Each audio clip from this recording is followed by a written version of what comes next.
أعوذ بالله من الشيطان الرجيم. بسم الله الرحمن الرحيم. سيقول السفهاء من الناس ما ولاهم عن قبلتهم التي كانوا عليها قل لله المشرق والمغرب يهدي من يشاء إلى صراط مستقيم. وكذلك جعلناكم أمة وسطا لتكونوا شهداء على الناس ويكون الرسول عليكم شهيدا وما جعلنا القبلة التي كنت عليها إلا لنعلم من يتبع الرسول ممن ينقلب على عقبيه وإن كانت لكبيرة إلا على الذين هدى الله وما كان الله ليضيع إيمانكم إن الله بالناس لرءوف رحيم. قد نرى تقلب وجهك في السماء فلنولينك قبلة ترضاها فول وجهك شطر المسجد الحرام وحيث ما كنتم فولوا وجوهكم شطره وإن الذين أوتوا الكتاب ليعلمون أنه الحق من ربهم وما الله بغافل عما يعملون. ولئن أتيت الذين أوتوا الكتاب بكل آية ما تبعوا قبلتك وما أنت بتابع قبلتهم وما بعضهم بتابع قبلة بعض ولئن اتبعت أهواءهم من بعد ما جاءك من العلم إنك إذا لمن الظالمين. الذين آتيناهم الكتاب يعرفونه كما يعرفون أبناءهم وإن فريقا منهم ليكتمون الحق وهم يعلمون.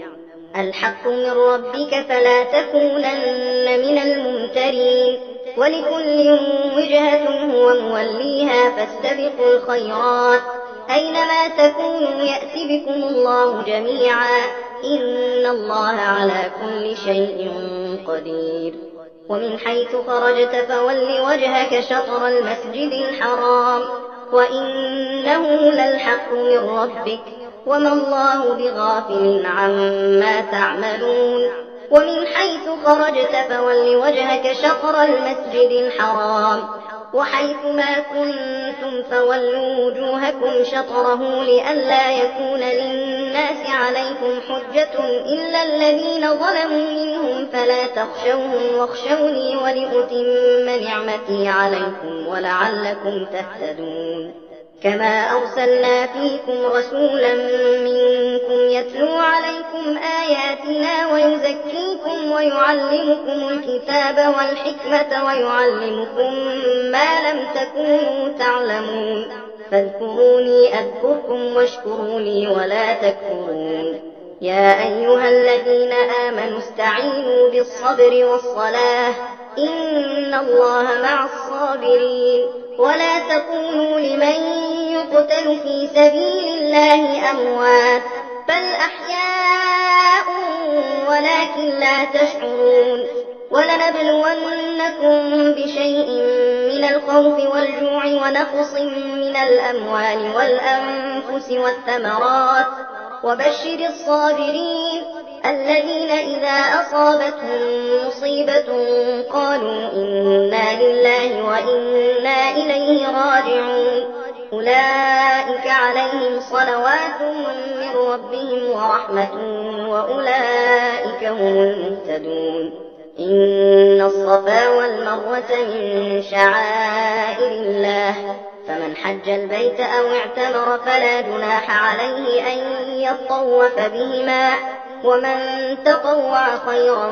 فإن الله شاكر عليم. إن الذين يكتمون ما أنزلنا من البينات والهدى من بعد ما بيناه للناس في الكتاب أولئك يلعنهم الله ويلعنهم اللاعنون إلا الذين تابوا وأصلحوا وبينوا فأولئك أتوب عليهم وأنا التواب الرحيم. إن الذين كفروا وماتوا وهم كفار أولئك عليهم لعنة الله والملائكة والناس أجمعين خالدين فيها لا يخفف عنهم العذاب ولا هم ينظرون وإلهكم إله واحد لا إله إلا هو الرحمن الرحيم إن في خلق السماوات والأرض واختلاف الليل والنهار والفلك التي تجري في البحر بما ينفع الناس وما أنزل الله من السماء من ماء فأحيا به الأرض بعد موتها وبث فيها من كل دابة وتصريف الرياح والسحاب المسخر بين السماء والأرض لآيات لقوم يعقلون ومن الناس من يتخذ من دون الله أندادا يحبونهم كحب الله والذين آمنوا أشد حبا لله ولو يرى الذين ظلموا إذ يرون العذاب أن القوة لله جميعا وأن الله شديد العذاب إذ تبرأ الذين اتبعوا من الذين اتبعوا ورأوا العذاب وتقطعت بهم الأسباب وقال الذين اتبعوا لو أن لنا كرة فنتبرأ منهم كما تبرأوا منا كذلك يريهم الله أعمالهم حسرات عليهم وما هم بخارجين من النار يا أيها الناس كلوا مما في الأرض حلالا طيبا ولا تتبعوا خطوات الشيطان إنه لكم عدو مبين إنما يأمركم بالسوء والفحشاء وأن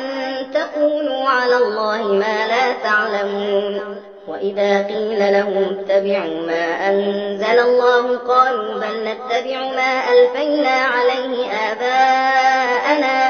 أولو كان آباؤهم لا يعقلون شيئا ولا يهتدون ومثل الذين كفروا كمثل الذي ينعق بما لا يسمع إلا دعاء ونداء صم بكم عمي فهم لا يعقلون يا أيها الذين آمنوا كلوا من طيبات ما رزقناكم واشكروا لله إن كنتم إياه تعبدون إنما حرم عليكم الميتة والدم ولحم الخنزير وما أهل به لغير الله فمن اضطر غير باغ ولا عاد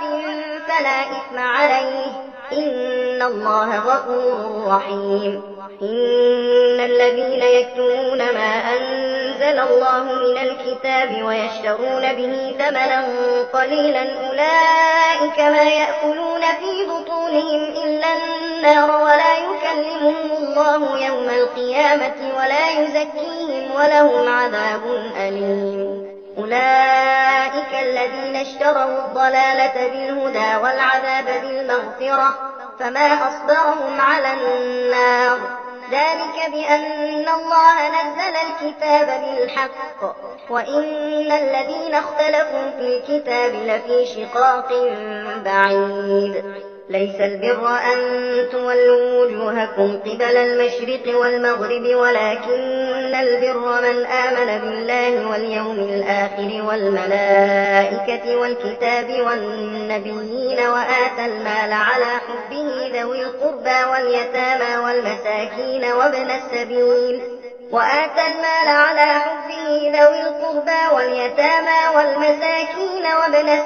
والسائلين وفي الرقاب وأقام الصلاة وآتى الزكاة والموفون بعهدهم إذا عاهدوا والصابرين في البأساء والضراء وحين البأس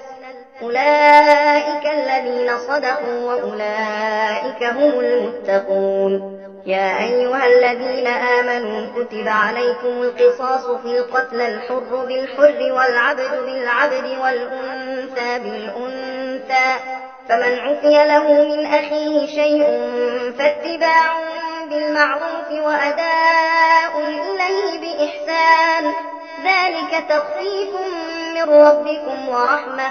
فمن اعتدى بعد ذلك فله عذاب أليم. ولكم في القصاص حياة يا أولي الألباب لعلكم تتقون. كتب عليكم إذا حضر أحدكم الموت إن ترك خيرا الوصية للوالدين والأقربين بالمعروف حقا على المتقين، فمن بدله بعدما سمعه فإنما إثمه على الذين يبدلونه، إن الله سميع عليم.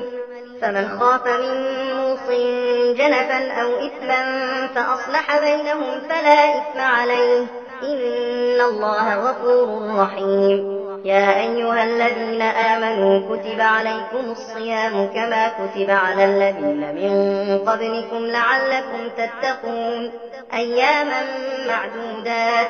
فمن كان منكم مريضا أو على سفر فعدة من أيام أخر، وعلى الذين يطيقونه فدية طعام مسكين، فمن تطوع خيرا فهو خير له، وأن تصوموا خير لكم إن كنتم تعلمون. شهر رمضان الذي أنزل فيه القرآن هدى للناس وبينات من الهدى والفرقان، فمن شهد منكم الشهر فليصمه، ومن كان مريضا أو على سفر فعدة من أيام أخر، يريد الله بكم اليسر ولا يريد بكم العسر ولتكملوا العدة ولتكبروا الله على ما هداكم ولعلكم تشكرون. وإذا سألك عبادي عني فإني قريب أجيب دعوة الداع إذا دعان، فليستجيبوا لي وليؤمنوا بي لعلهم يرشدون. أحل لكم ليلة الصيام الرفث إلى نسائكم، هن لباس لكم وأنتم لباس لهن، علم الله أنكم كنتم تختانون أنفسكم فتاب عليكم وعفى عنكم، فالآن باشروهن وابتغوا ما كتب الله لكم، وكلوا واشربوا حتى يتبين لكم الخيط الأبيض من الخيط الأسود من الفجر، ثم أتموا الصيام إلى الليل، ولا تباشروهن وأنتم عاكفون في المساجد، تلك حدود الله فلا تقربوها، كذلك يبين الله آياته للناس لعلهم يتقون. ولا تأكلوا أموالكم بينكم بالباطل وتدلوا بها إلى الحكام لتأكلوا فريقا من أموال الناس بالإثم وأنتم تعلمون. يسألونك عن الأهلة، قل هي مواقيت للناس والحج، وليس البر بأن تأتوا البيوت من ظهورها ولكن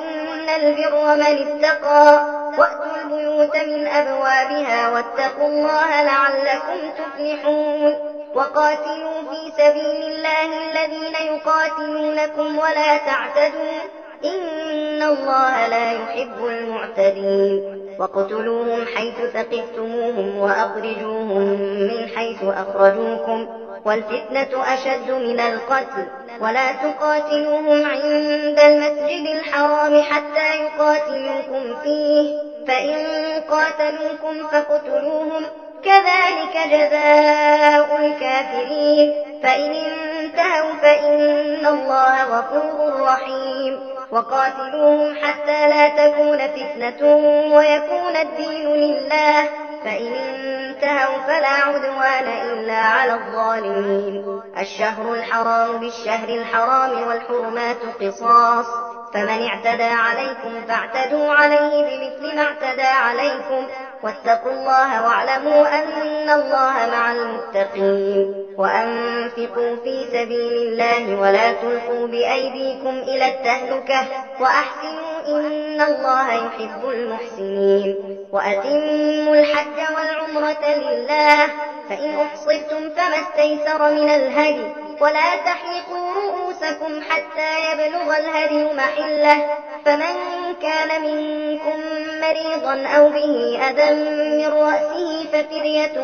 من صيام أو صدقة أو نسك، فإذا أمنتم فمن تمتع بالعمرة إلى الحج فما استيسر من الهدي، فمن لم يجد فصيام 3 أيام في الحج و7 إذا رجعتم، تلك 10 كاملة، ذلك لمن لم يكن أهله حاضر المسجد الحرام، واتقوا الله واعلموا أن الله شديد العقاب. الحج أشهر معلومات، فمن فرض فيهن الحج فلا رفث ولا فسوق ولا جدال في الحج، وما تفعلوا من خير يعلمه الله، وتزودوا فإن خير الزاد التقوى، واتقون يا أولي الألباب. ليس عليكم جناح أن تبتغوا فضلا من ربكم، فإذا أفضتم من عرفات فاذكروا الله عند المشعر الحرام، واذكروه كما هداكم وإن كنتم من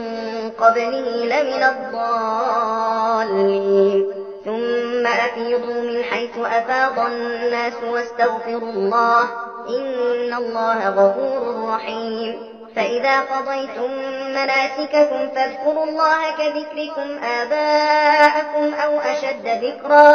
فمن الناس من يقول ربنا آتنا في الدنيا وما له في الآخرة من خلاق، ومنهم من يقول ربنا آتنا في الدنيا حسنة وفي الآخرة حسنة وقنا عذاب النار، أولئك لهم نصيب مما كسبوا والله سريع الحساب. واذكروا الله في أيام معدودات، فمن تعجل في يومين فلا إثم عليه، ومن تأخر فلا إثم عليه لمن اتقى، واتقوا الله واعلموا أنكم إليه تحشرون. ومن الناس من يعجبك قوله في الحياة الدنيا ويشهد الله على ما في قلبه وهو ألد الخصام، وإذا تولى سعى في الأرض ليفسد فيها ويهلك الحرث والنسل، والله لا يحب الفساد. وإذا قيل له اتق الله أخذته العزة بالإثم فحسبه جهنم ولبئس المهاد. ومن الناس من يشري نفسه ابتغاء مرضات الله والله رؤوف بالعباد. يا أيها الذين آمنوا ادخلوا في السلم كافة ولا تتبعوا خطوات الشيطان إنه لكم عدو مبين. فإن زللتم من بعد ما جاءتكم البينات فاعلموا أن الله عزيز حكيم. هل ينظرون إلا أن يأتيهم الله في ظلل من الغمام والملائكة وقضي الأمر وإلى الله ترجع الأمور. سل بني إسرائيل كم آتيناهم من آية بينة ومن يبدل نعمة الله من بعد ما جاءته فإن الله شديد العقاب. زين للذين كفروا الحياة الدنيا ويسخرون من الذين آمنوا والذين اتقوا فوقهم يوم القيامة والله يرزق من يشاء بغير حساب. كان الناس أمة واحدة فبعث الله النبيين مبشرين ومنذرين وأنزل معهم الكتاب بالحق ليحكم بين الناس فيما اختلفوا فيه وما اختلف فيه إلا الذين أوتوه من بعد ما جاءتهم البينات بغيا بينهم فهدى الله الذين آمنوا لما اختلفوا فيه من الحق بإذنه والله يهدي من يشاء إلى صراط مستقيم. أم حسبتم أن تدخلوا الجنة ولما يأتكم مثل الذين خلوا من قبلكم مستهم البأساء والضراء وزلزلوا حتى يقول الرسول والذين آمنوا معه متى نصر الله ألا إن نصر الله قريب يسألونك ماذا ينفقون قل ما أنفقتم من خير فللوالدين والأقربين واليتامى والمساكين وابن السبيل وما تفعلوا من خير فإن الله به عليم كتب عليكم القتال وهو كره لكم وعسى أن تكرهوا شيئا وهو خير لكم وعسى أن تحبوا شيئا وهو شر لكم والله يعلم وأنتم لا تعلمون يسألونك عن الشهر الحرام قتال فيه قل قتال فيه كبير وصد عن سبيل الله وكفر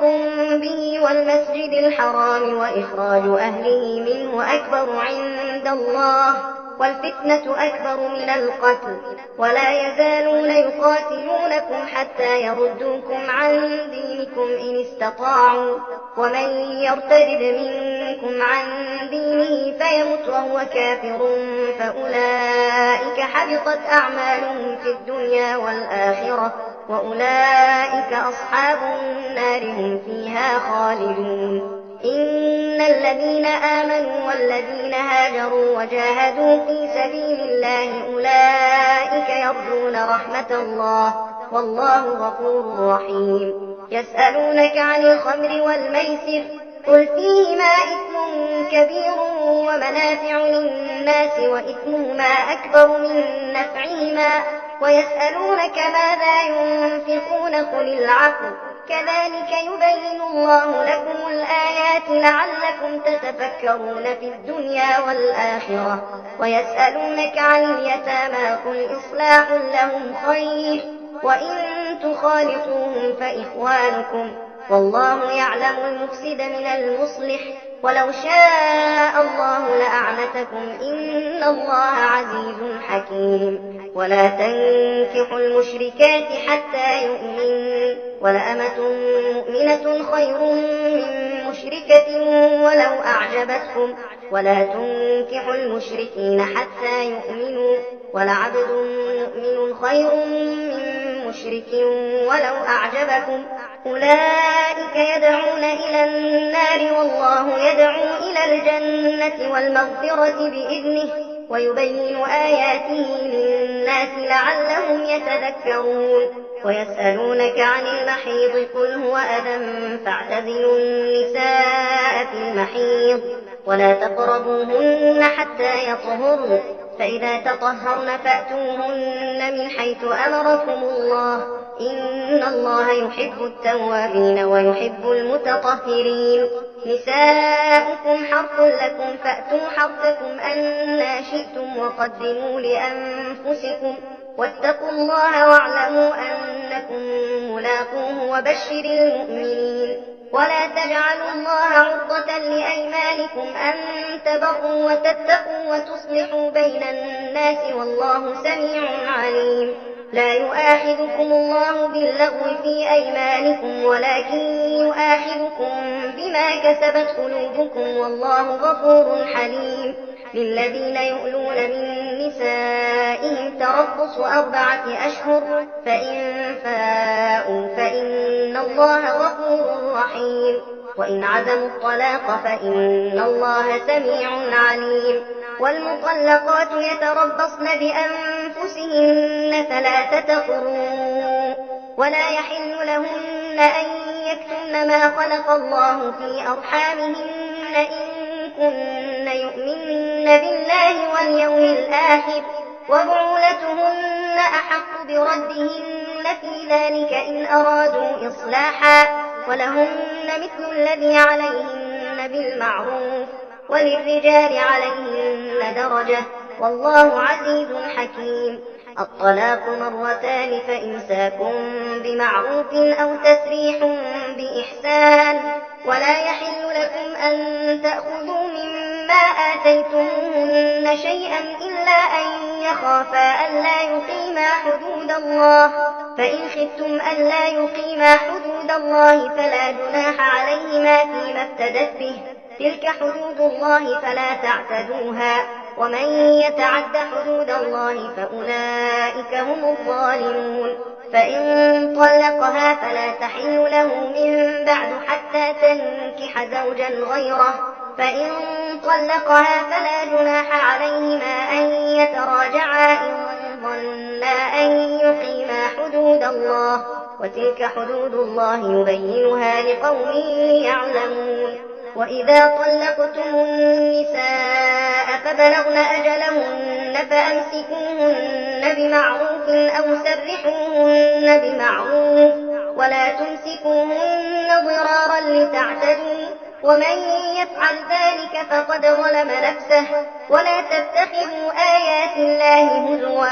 واذكروا نعمة الله عليكم وما أنزل عليكم من الكتاب والحكمة يعظكم به، واتقوا الله واعلموا أن الله بكل شيء عليم. وإذا طلقتم النساء فبلغن أجلهن فلا تعضلوهن أن ينكحن أزواجهن إذا تراضوا بينهم بالمعروف، ذلك يوعظ به من كان منكم يؤمن بالله واليوم الآخر،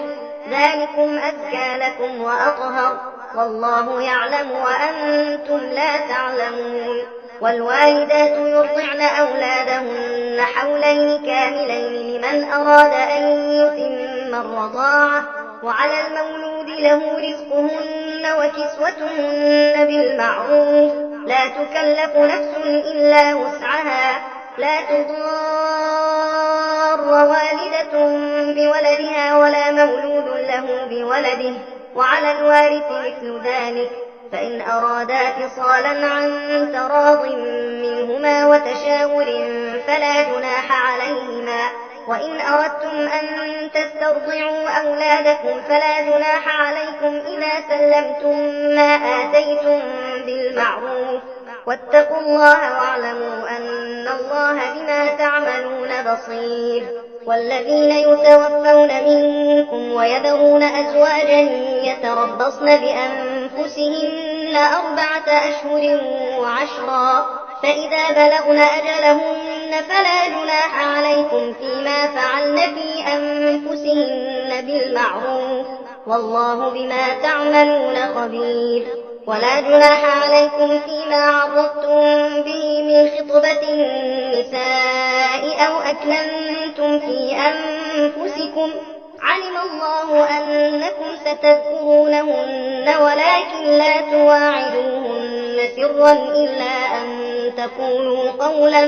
معروفا، ولا تعزموا عقدة النكاح حتى يبلغ الكتاب أجله، واعلموا أن الله يعلم ما في أنفسكم فاحذروه، واعلموا أن الله غفور حليم. لا جناح عليكم إن طلقتم النساء ما لم تمسوهن أو تفرضوا لهن فريضة، ومتعوهن على الموسع قدره وعلى المقتر قدره متاعا بالمعروف حقا على المحسنين. وإن طلقتموهن من قبل أن تمسوهن وقد فرضتم لهن فريضة فنصف ما فرضتم إلا أن يعفون أو يعفو الذي بيده عقدة النكاح، وأن تعفوا أقرب للتقوى، ولا تنسوا الفضل بينكم، إن الله بما تعملون بصير. حافظوا على الصلوات والصلاة الوسطى وقوموا لله قانتين. فإن خفتم فرجالا أو ركبانا فإذا أنتم فاذكروا الله كما علمكم ما لم تكونوا تعلمون. والذين يتوفون منكم ويذرون أزواجا وصية لأزواجهم متاعا إلى الحول غير إخراج، فإن خرجن فلا جناح عليكم فيما فعلن في أنفسهن من معروف، والله عزيز حكيم. وللمطلقات متاع بالمعروف حقا على المتقين. كذلك يبين الله لكم آياته لعلكم تعقلون ألم تر إلى الذين خرجوا من ديارهم وهم ألوف حذر الموت فقال لهم الله موتوا ثم أحياهم إن الله لذو فضل على الناس ولكن أكثر الناس لا يشكرون وقاتلوا في سبيل الله واعلموا أن الله سميع عليم من ذا الذي يقرض الله قرضا حسنا فيضاعفه له أضعافا كثيرة والله يقبض ويبسط وإليه ترجعون ألم تر إلى الملأ من بني إسرائيل من بعد موسى إذ قالوا لنبي له ابعث لنا ملكا نقاتل في سبيل الله قال هل عسيتم إن كتب عليكم القتال ألا تقاتلوا قالوا وما لنا ألا نقاتل في سبيل الله وقد أخرجنا من ديارنا وأبنائنا فلما كتب عليهم القتال تولوا إلا قليلا منهم والله عليم بالظالمين وقال لهم نبيهم إن الله قد بعث لكم طالوت ملكا قالوا أنى يكون له الملك علينا ونحن أحق بالملك منه ولم يؤت سعة من المال قال إن الله اصطفاه عليكم وزاده بسطة في العلم والجسم والله يؤتي ملكه من يشاء والله واسع عليم وقال لهم نبيهم إن آية ملكه أن يأتيكم التابوت فيه سكينة من ربكم وبقية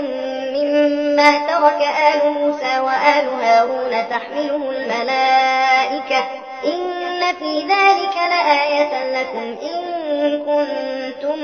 مؤمنين فلما فصل طالوت بالجنود قال إن الله مبتليكم بنهر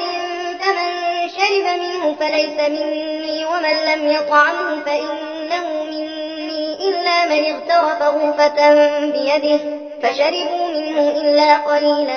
منهم فلما جاوزه هو والذين آمنوا معه قالوا لا طاقة لنا اليوم بجالوت وجنوده قال الذين يظنون أنهم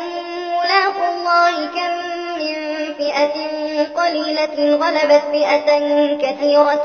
بإذن الله والله مع الصابرين ولما برزوا لجالوت وجنوده قالوا ربنا أفرغ علينا صبرا وثبت أقدامنا وانصرنا على القوم الكافرين فهزموهم بإذن الله وقتل داود جالوت وآتاه الله الملك والحكمة وعلمه مما يشاء ولولا دفع الله الناس بعضهم ببعض لفسدت الأرض ولكن الله ذو فضل على العالمين تلك آيات الله نتلوها عليك بالحق وإنك لمن المرسلين صدق الله العلي العظيم.